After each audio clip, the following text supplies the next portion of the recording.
అమెరికాలోని పోర్ట్లాండ్లో 2 రోజుల పాటు నిర్వహించిన ఓల్డ్ తైక్వాండో కరాటే ఛాంపియన్షిప్ పోటీల్లో తెలంగాణ భద్రాద్రి కొత్తగూడెం జిల్లా పాల్వంచకు చెందిన సింధు తపస్వి ప్రతిభ చాటింది. మార్చి 1, 2 తేదీల్లో యుఎస్ఏలోని పోర్ట్లాండ్లో జరిగినటువంటి ప్రపంచ తైక్వాండో పోటీల్లో సింధు తపస్వి పాల్గొని మన భారతదేశానికి 3 పతకాలు సాధించింది.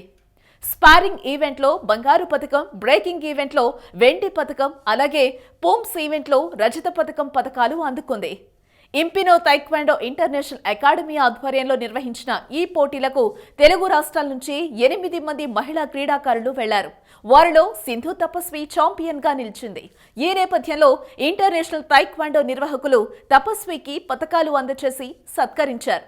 పతకం సాధించిన సింధు తపస్విని రాష్ట్ర మాజీ హోంమంత్రి నాయని నరసింహారెడ్డి, దేవాదాయ శాఖ మంత్రి ఇంద్రకరణ్ రెడ్డి, కొత్తగూడెం ఎమ్మెల్యే వనమా వెంకటేశ్వరరావు, కోచ్ జయంత్ రెడ్డి అభినందించారు. తనకు ఈ అవకాశం కల్పించిన క్రీడా సంఘం సభ్యులకు సింధు తపస్వి కృతజ్ఞతలు తెలిపారు. కాగా ఈ పోటీలో 25 దేశాలకు చెందిన క్రీడాకారులు పాల్గొనగా భారతదేశం తరపున తెలంగాణ ఆడపిల్ల పతకాలు గెలవడం విశేషం. సింధు తపస్వి ఇంటర్నేషనల్ లెవెల్లో 2015లో మలేషియా గోల్డ్ మెడల్, 2016లో లండన్ బ్రాంజ్ మెడల్, 2018లో Dallas gold, bronze silver medals గెలుచుకుంది. అలాగే 2016 గిన్నిస్ రికార్డ్ హోల్డర్ గా ఎంపికైంది.